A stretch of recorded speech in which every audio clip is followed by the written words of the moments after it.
Hey everyone, welcome to the show. I'm Jake. And I'm Annie, and together we are the hosts of this podcast. That's right. So, if this is your very first time here, welcome.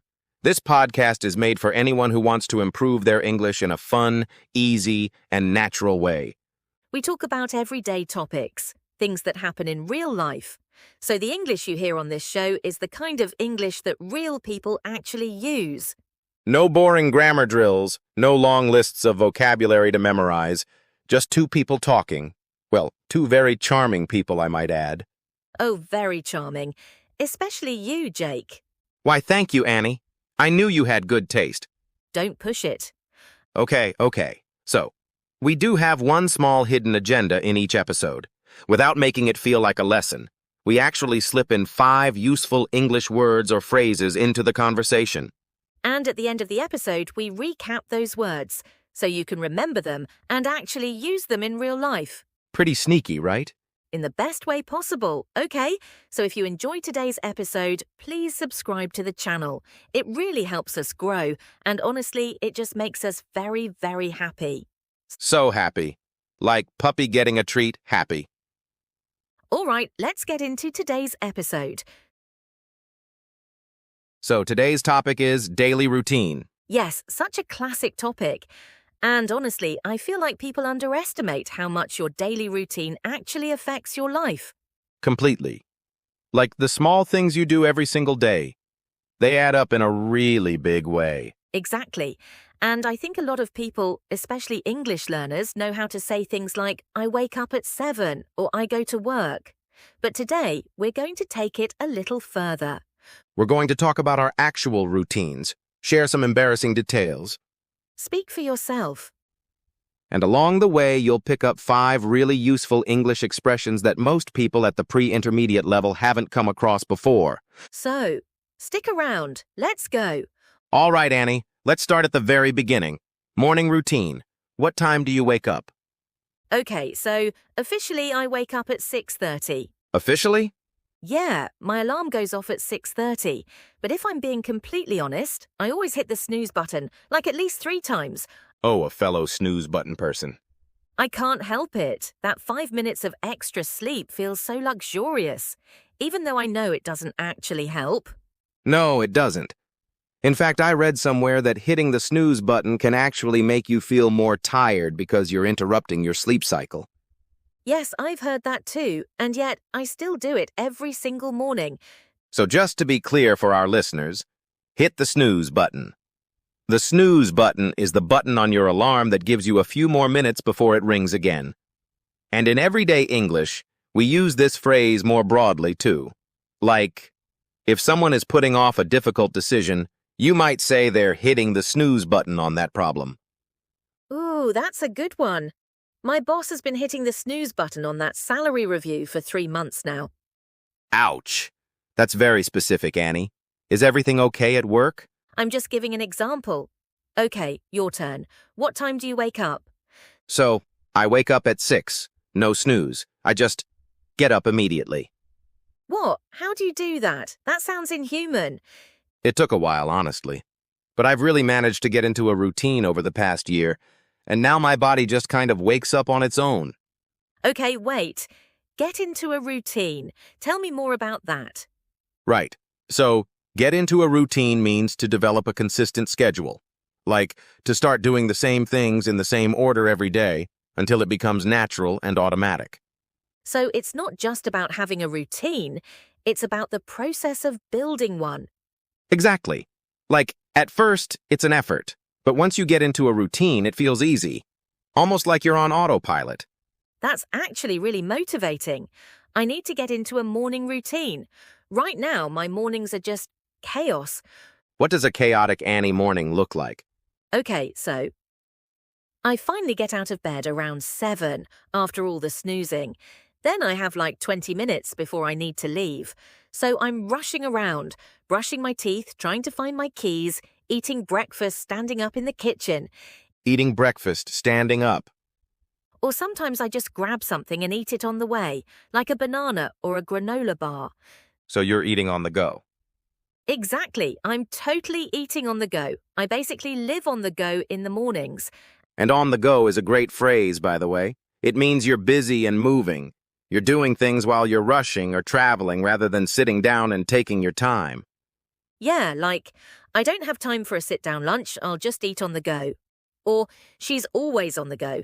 She's constantly moving from one meeting to the next. Perfect. It's a really natural phrase that native speakers use all the time. Okay, so what about your morning, Mr. Perfect routine? Don't call me that. So, after I wake up at 6, I drink a big glass of water first thing. Then I do about 20 minutes of light exercise at home. Then I shower, make breakfast, and I'm out the door by 7:30. That's so organized.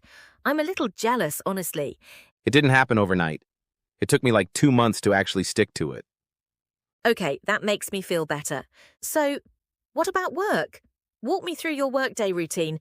Sure. So I work from home, which has its pros and cons. Oh, same. I also work from home 3 days a week. So I start work at 8:30. I have a home office, which really helps me separate work mode from home mode. That's so important.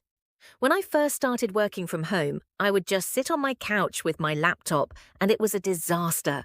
I could never focus. Yeah, your environment makes a huge difference. So I work until about 12:30, take a lunch break, then work again until around 5 or 6. Do you ever work late, like past midnight? Honestly, yes, especially when there's a deadline. I sometimes burn the midnight oil, Oh, that phrase, I love that phrase. right? So, burn the midnight oil is an old expression that means to stay up very late at night working or studying. It comes from the old days when people used oil lamps, so burning the midnight oil literally meant your lamp was still on at midnight. That's so cool. The history of idioms is so fascinating. It is. And we still use it today, even though we don't use oil lamps anymore, like, I have a big exam tomorrow, I'm going to have to burn the midnight oil tonight. Or, she burned the midnight oil to finish the project before the deadline. Exactly. So, Annie, do you ever burn the midnight oil? Oh, all the time. I'm a night person by nature. I naturally feel more energetic and creative at night, which is the opposite of you, I think. Yeah, I'm a morning person. I'm most productive in the first few hours of the day. It's funny because people are really different in that way. Some people have very strict, structured days, the same thing at the same time every day. Yeah, like a creature of habit. Ooh, yes. Tell me about that one. So a creature of habit is a person who likes to do things in the same way, at the same time, every day. They're very comfortable with routine and find it hard, or just uncomfortable, to change their habits. That's me with my coffee. I have to have exactly 1 cup of coffee every morning at the same time, in the same mug, while sitting in the same chair. Okay, that is very creature of habit behavior. I know. If someone uses my mug, my whole day is off. You can use it positively or negatively. Like, he's such a creature of habit. He's eaten at the same restaurant every Friday for 10 years. It could be charming or it could be a bit concerning. I prefer charming. Of course you do. Okay. So let's talk about evening routines. What do you do after work? So, usually after I finish work, I try to completely disconnect from screens for a little while. I'll go for a walk outside or sometimes I'll cook dinner. Oh, you cook? I feel like I should know this about you. I do. Not like a chef level. But I can make a solid pasta or a decent stir-fry. Okay, respect. I mostly order food or make something very simple. Cooking after a long day just feels like a lot. I get that. It does take energy. But I find it kind of relaxing, actually. It's like a creative break. I've never thought of it that way. Maybe I should try. What do you usually do in the evenings? So after work, I like to wind down by watching something, a TV show or a movie, or I'll read. I've recently started reading before bed instead of scrolling on my phone, and it's actually made a huge difference to my sleep. Oh yes, the phone scrolling trap. I was doing that for so long. Right?